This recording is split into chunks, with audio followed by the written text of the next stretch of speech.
What's going on, everybody? Welcome back to the Pace Studios here in Midtown Manhattan, New York City. We are joined today by a very, very special guest. This is Emily Saliers, who has joined us today to play some songs from her new solo record, your first solo album. It is my first one. Amy and I have been Indigo Girls for 30 plus years. And, I was gonna mention that other thing that you've done. My day job? In your career, your day job. Yeah, my day right. job. This is your night job here at This Pace. is my night job. It's my first night job. Right. But Murmuration Nation, yeah. I just finished it. It came out in August, and I'm doing solo touring behind it in between Indigo Girls things. Right, so. and we're going to talk about all of that. I'm excited to talk about this record and ask you sort of how you made it and why you made it now. But let's start off with the song. Tell me a little bit about the first song you're going to do for us today. I'm going to do a song called Fly, and it was the last song that was written for the album, and I wrote it after the election. And the name of the album is Murmuration Nation, and you hear about the murmuration in the song, which essentially a murmuration is a flock of black starlings, but they do these shape-shifting, incredible flock movements together that some of you may have seen, and if you can't, I recommend YouTube videos of it. But anyway, I saw that as a metaphor for the way that people from this point on are going to move in social movements without the usual patterns and hierarchy and bosses and structures. So it's a beautiful movement. Not everybody's going to fly with it, but some are. I am. So I wrote a song about it called Fly. Cool.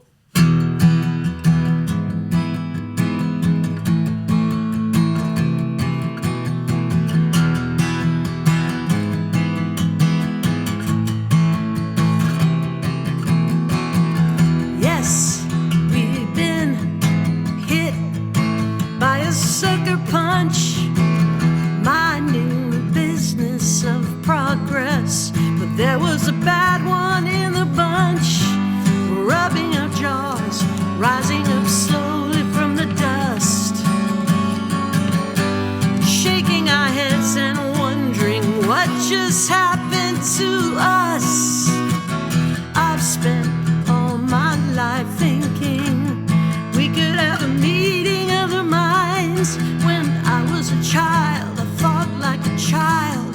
Now it's not like I'm Einstein, but the satisfaction in knowing the equal and opposite reaction. Fly with the flock over the land and the cities of the nation. You know your moves simply by joining in the murmuration. Black wings across a beautiful sky. Fly. I'll be honest, there are times I hang on hour to hour, but the clear voice of my conscience speaks to me like a higher power. Then I look to the North Dakota lands where they're laying their lives down. Science and prophecy say you can't penetrate the sacred ground. So fly with the flock over the land and the cities of the nation.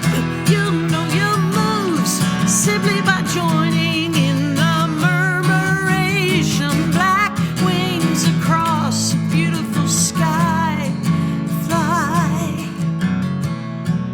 And they were very sad, and they asked him, is it I? Is it I? And you will ask that question, get your answer by and by. I can't pretend to feel, oh no, anyone else's sorrow, but I've had a little of my own.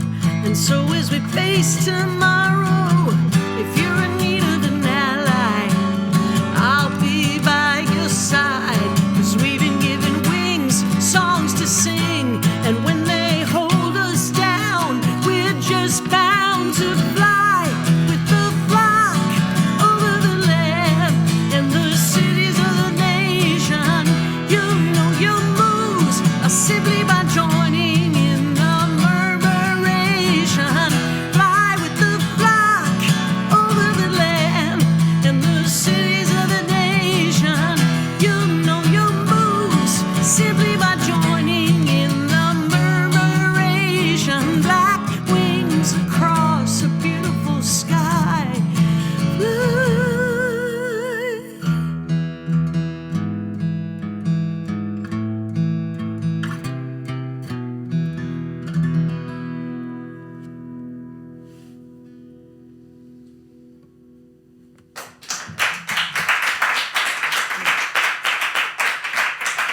Thanks. Thank you so much.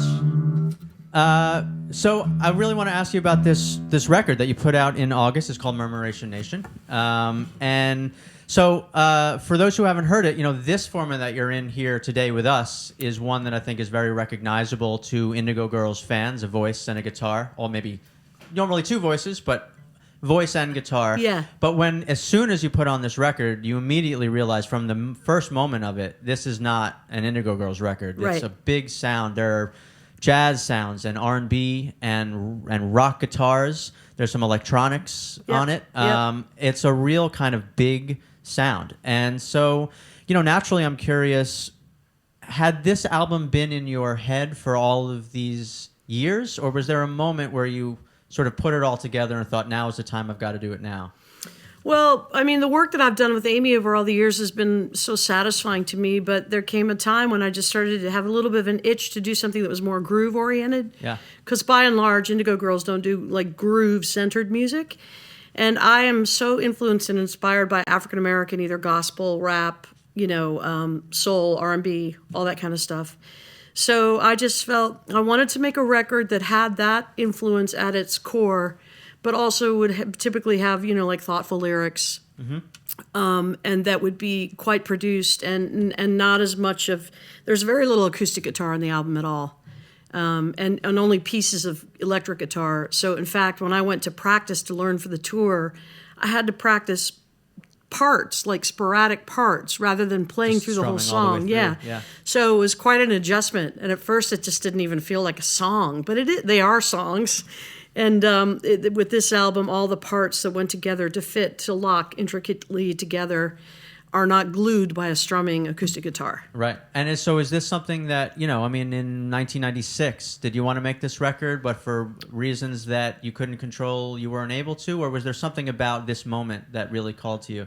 I think it's in the way that Amy made punk records and like old school country record was stuff that we don't do easily together. And I don't think that, this kind of groove music is Amy's natural inclination to go to. And so there are hints at it. Like I did a song with Amy called Digging for Your Dream, where we actually used a loop that played. And then I have an old song called Soon Be to Nothing that had an 808 machine that played through it. So I'm always like itching. I've always loved drums, playing live with a band. I just love a strong rhythm center. So, it's just something that was slightly different from what we were doing. And so that's why I wanted to finally make the record. And you feel like, being in the Indigo Girls and that not being kind of a core sonic quality of the group, was just something that sort of like was growing and growing? Like, you love drums, you love rhythm, you love groove. Were you kind of seeding, Indigo Girls songs or your ideas for stuff that was coming out and all through those years as much as you could, or totally kind of pushing it aside and sticking with the formula? I think there were probably elements in songs, like even on our most current album, One Lost Day, there's a song that had an arpeggiator in it, like a keyboard part. And I Wish You Hadn't Learned It on Me is the name of the song. And when that arpeggio part kicked in, listening to it, I was like, I love that so much, So I could tell that I was bursting to get that kind of sound out. And I think if I'd gone like hardcore on trying to produce an Indigo Girls song in that sort of way with arpeggios and beats and stuff like that, it probably might have felt just a little bit like a fish out of water for us. But for me, it had grown large enough that I wanted to try that. And then Lyris Hung, who produced it, she's played violin with me and Amy. She's classically trained, but she's also had a metal band, and she has just a broad, vast grasp at music and using pedals and different sounds. And so she was instrumental, no pun intended, actually, in creating the vision, the sonic vision for the album. Were you nervous in any way? I mean, you obviously put yourself in her hands to some great degree, degree. Yeah. Was that something that took a little bit of like a leap of faith on your part? Yeah. Big time. We had a lot of conversations about it. One was that, she would take out a guitar part and I'd be like, well, all right, we'll try that. I mean, I wrote the guitar part, and then that was fine. And then other discussions we had was that she wanted everything to be played by humans on the record, but the demos were all based on beats, electronic machine beats. which I loved. I grew really attached to the demos, which is a common, slippery slope. Don't get attached to the demos or else you release them as your album. And they're not as good typically as the finished product. Typically, I say there are exceptions. But she wanted everybody to play. And so that was a leap of faith for me to accept that. In the end, there were a couple beats I insisted on keeping in there. And then the other big discussion was, when we take the album out, can we replicate everything on the album? I wanted to replicate a lot of what went into the recording. And she felt that even if we couldn't get that sound of the Armenian wind instrument, the duduk, that she would cover it on violin and just play it her own way. And I had to adjust to that because I loved those sounds and those things, and I wanted to hear them. And she's like, it's going to be okay. And it has been, of course. And some of that release, is that in some way rewarding in its own right to kind of, let go a little bit of what you hold to be your ironclad ideas? That's a very good question. It's coming to mind, like, as a kid who doesn't think that they like cotton candy. They'd rather have a carrot, say. And the mom, who's the boss, says, I want you to try this cotton candy. You're really going to like it. And then, of course, the kid loves it so much. And it's like, you're right. Kind of like that feeling. Like the childish place in me that fought certain suggestions. So there was growing, but I'd call it growing pains. Yeah. But now, of course, I really love this album. I'm proud of it. And it's the album that I wanted to make. So in the end, all those lumps that I sort of took as I grew as a musician and as a listener, paid off. Yeah, cool. So let's go back to the music. Tell me a little bit about the next song you're going to do for us today. Well, the next song is hopefully going to be in tune, so I'm going to have our listeners enjoy this nice tuning. I think our listeners will listen to whatever you play them. So this is the second song, and then we'll move on to the third one. Yeah, this one, this song is actually going to be an open E tuning, and I was inspired by. Let me just turn this tuner on. By Tedeschi Trucks Band, by Derek Trucks, who I understand plays everything in open E. Uh-huh. And I was listening to his stuff like Midnight in Harlem and other songs like just over and over again. And so I said, well, I want to write something in open E.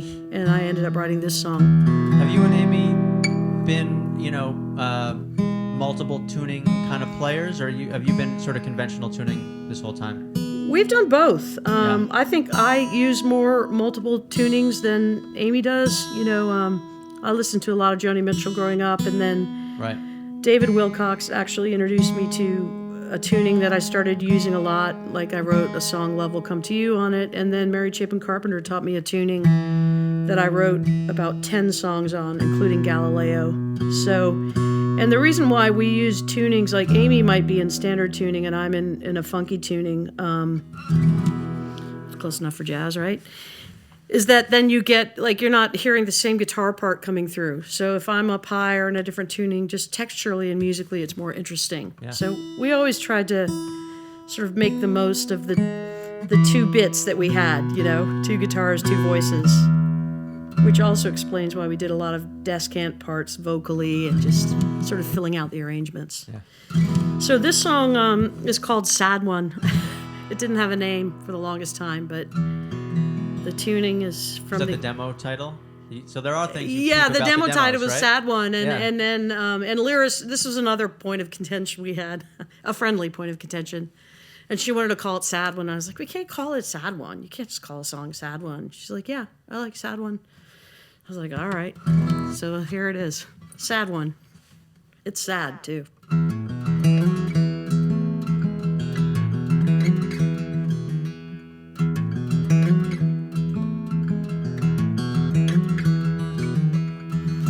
Remember when we stole that time alone?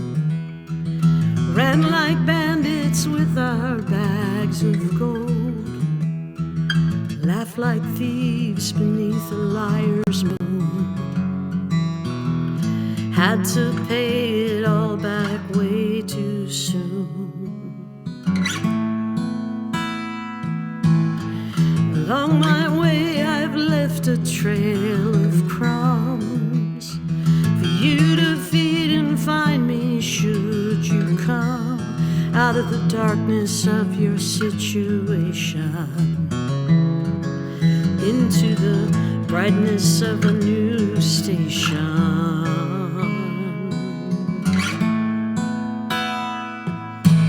Over the distance and time, from the other end of the line, the weight of your pleasantries just makes me choke on the lump of a dream stuck in my throat.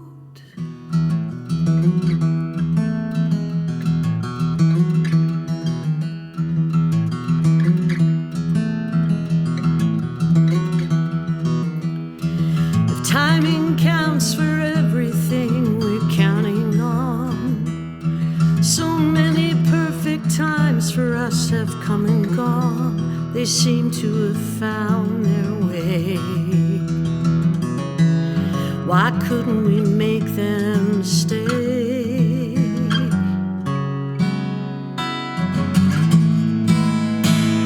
And I can still hear you saying to me, whatever will be, as if wishing upon that moon could save us. It's just not enough what time gave us.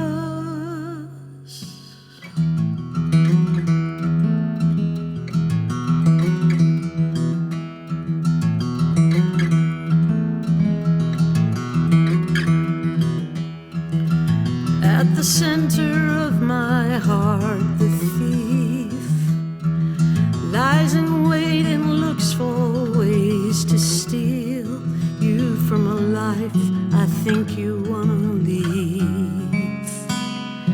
All of the things we see when we believe.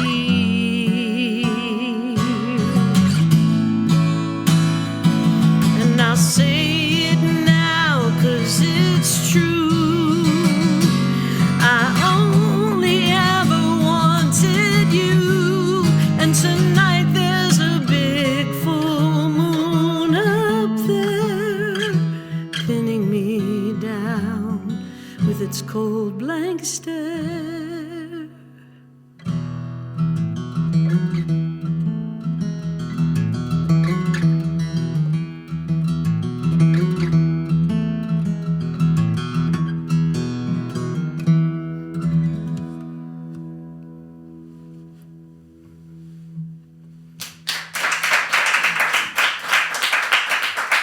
Thank you. Thank you. So is it strange to take these songs that you have, worked these long months or years building into these big sounding epic rock tunes and sort of stripping them back to the studs into this very Indigo Girls kind of format? I mean, it's just a different expression and a life of the song. I'm thankful that it can live both ways. Yeah. Right now, I'm so enamored of playing with the band and hearing the songs fleshed out. It's a little bit of a privilege to be able to do that. Yeah. But I do, when I strip the songs down like this, I get at the hearts of the songs and why I wrote them and feel very connected to them in that way. And hopefully, is this how you built these songs? Did they start? Yeah. Yeah. Like that one, just written just like that. Right. In I'm always that asking tuning. musicians about whether their songs they know they have a great song when it can be played just on an acoustic guitar and a voice, and if that is sort of the mark of you have a song that will last in any format. Well, it's interesting because Lyris and I, we talked about this as well, because I was feeling shaky about songs that I didn't see how I could possibly play them with just a single guitar and a voice, especially since there's not guitar all through the tracks, you know. But she said, have faith. And so there is a way to find out how to play a song, but I actually really had to adjust internally to not being able to just strum and accompany myself fully like a folk song, because most of the songs on this record are not folk songs at all. Yeah. And it was, honestly a real adjustment for me and still is, but it's good. Like, I enjoy it. And, well, hopefully, Lyra says that people like to hear songs in different incarnations. I think that's right. And so thank you, Lyris. Well, we do that a lot here. Where we often ask artists who come to play in our studio to play in a format that might be not how they are used to playing the song or how their fans are used to hearing the songs. Yeah. And so in your case, I wonder, was there like nervousness as you went on tour behind this album? A lot of the people coming are your fans from many, many years, and they have a certain conception of what you sound like, what your music sounds like. Was there any trepidation that they might not go down this road with you? There was at first, but as we got into rehearsals, first of all, I really loved the record, and so I felt good about that. But it wasn't like I was at the point where I could say, well, I don't care what anybody thinks about it because I love it. Yeah. I'm never really like that. But as we got into it, and first we got into rehearsals, and we were in this cramped little room, and it was just acoustic. There's nothing worse than a drum trap set just in a small acoustic, it sounds like crap.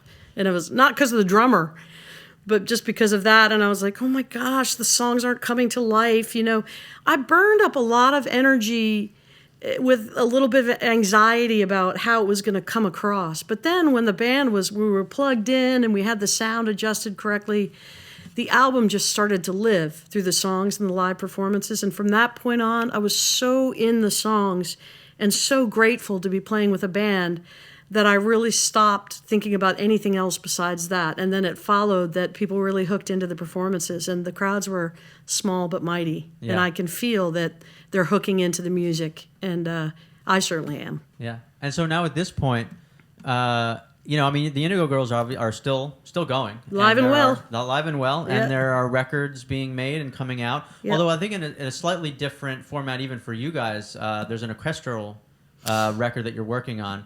Yep.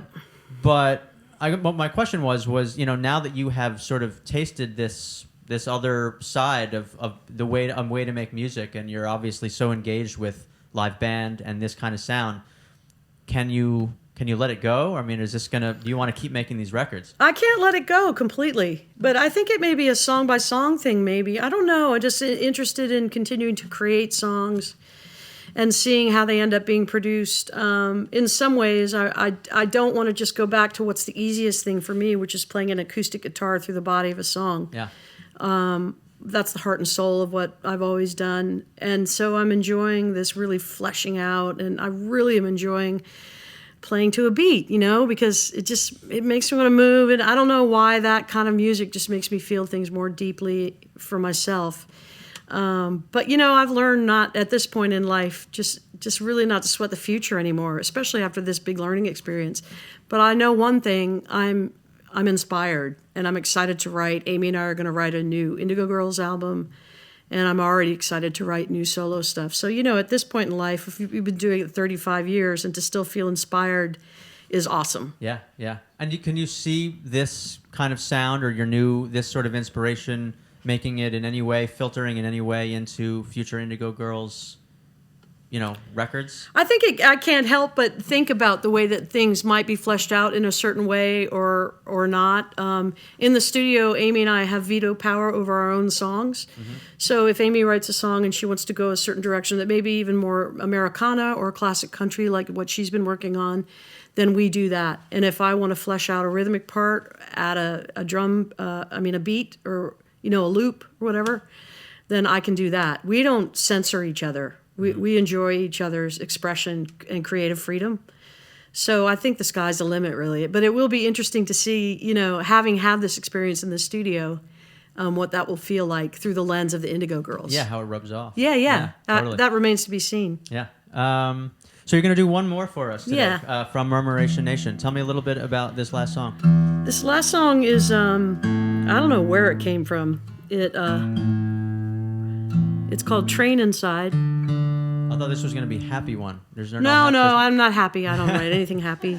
No. A lot of the happier ones, or at least the ones that have a lot of the more upbeat vibe, I just don't feel like playing them on acoustic guitar today. So I just stuck to the ones that I can totally play through. Well, it seems like maybe if there's a song called Sad One, that it has this kind of sibling song somewhere called Happy One, just for balance. Happy songs are boring. Yeah.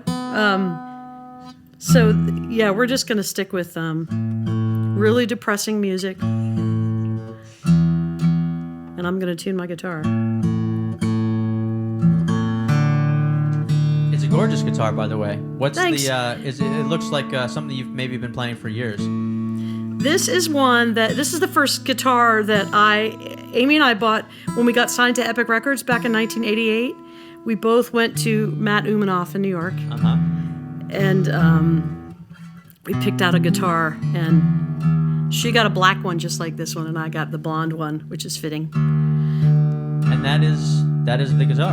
And this is the guitar. It's a 30-year-old. Was it brand new at that time? It was brand new. You can see, well, it's got all kinds of scratches, and just a couple of months ago it got wet in the case somehow, and then paper stuck to it. So it's got like all kinds of stuff that's... All things considered, it looks like it's in great shape. And you become very attached to them.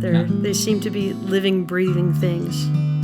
So here's this song called Train Inside that's started as a feeling and then evolved into a song.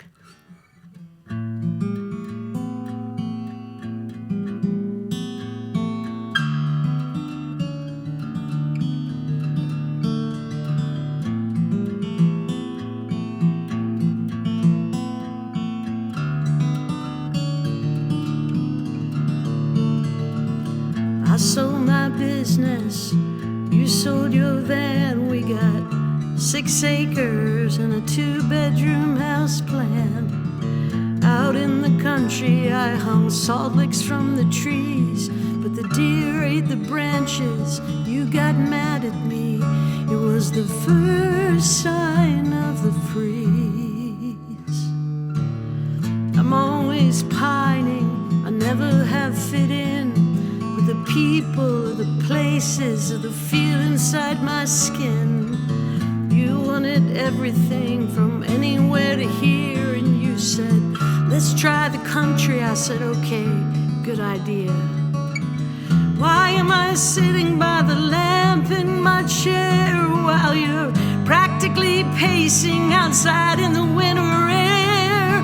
Baby, if you're sad, we can close this whole thing down. We can move to the coast. We can move back into town.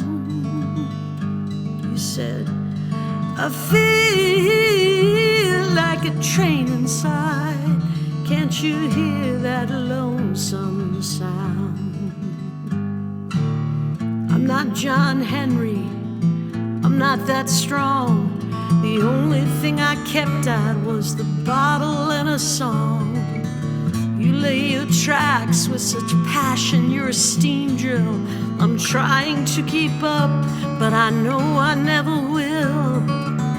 Why am I talking with this idiotic smile when you're living in my heart and you're gone 500 miles? Baby, if you're sad, we can close this whole thing down. We can move to the coast.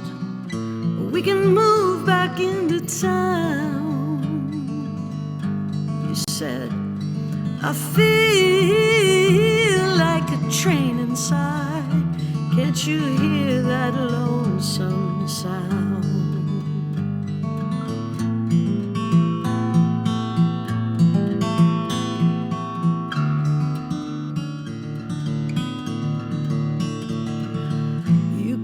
Sometimes beer buzzed and alone, with your head full of ideas on your pay-as-you-go phone. Of course I listen, I've missed you like hell, and it's taken me forever, but I finally wish you well. Outside the rain is freezing, it's crackling in the trees. I'm housebound and worn down from the way things came to be. But baby, if you're sad, we can close your old bar down. I'll get into my car, I will track you down. Train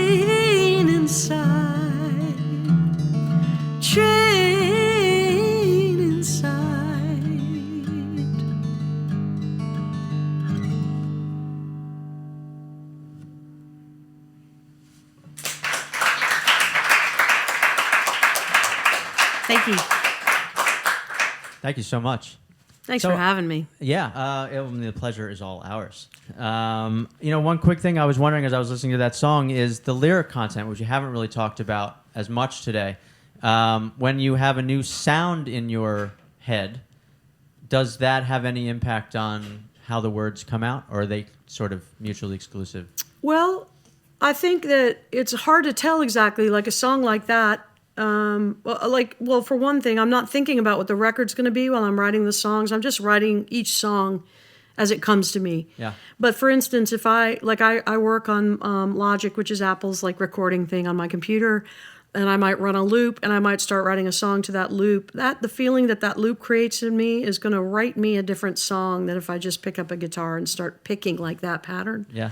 So I had a lot of different songs come out of playing to loops and playing electric guitar, and which is great. It's just like and two of the songs are written on ukulele, and those songs wouldn't have been written on guitar. So you just try different things and get different flavors and textures, and then the songs, who knows where they come from and why they choose a ukulele, Yeah. as opposed to a guitar, but that's what happens to me. So like you're already holding a ukulele and the song comes through. You didn't say like this song sounds like a ukulele. Never, Yeah, never, right. like never. But I just know that I wouldn't have ever written that song on a guitar. So Right. that's why, even though like I'm not a great player of other instruments, I pick them up anyway if I can manage them, because I know they're going to just bring me different things. Yeah, cool. So the new record, your first solo album, it's called Murmuration Nation. It came out in August. This, of course, is Emily Saliers. The tour is ongoing. I think you're headed up to Maine next. It is, yep. We've got a little New England swing that ends in Toronto on the 21st of November, and then there's a break, and we have a makeup date in Asheville on December 9th Okay. at the Grey Eagle. And then the band is going to play down at the 30A Songwriters Festival in Florida, Nice. near Panama City down there, seaside. And then Amy and I are getting ready to have our year-long mapping out meeting, so we'll just be That's fitting. a long meeting. I know. We do the best we can. We can't really map out the year. Yeah. But the symphony album will come out, and then I'll continue to do solo tours. I'm probably going to do a trio with Lyris and Lucy Wainwright Roach, and we'll work out some harmonies, do a different incarnation of the songs, and do some very, very small rooms and play the record like that. Wow, sounds great. Yeah, it'd be fun. Yeah, an exciting year. Yeah, totally. Thank you so much for coming to Paste. And Well, I playing in our love studio Paste. today. Being Paste from loves you. Atlanta, it's just That's right, it's the Atlantic connection it's here in ve- New York. and I love it. So thanks for having me. I appreciate it. Oh, the pleasure is all ours. Everyone go pick up Murmuration Nation and check out Emily Saliers on the road. And please come back and play for us again anytime. Okay, thanks. All right? All right.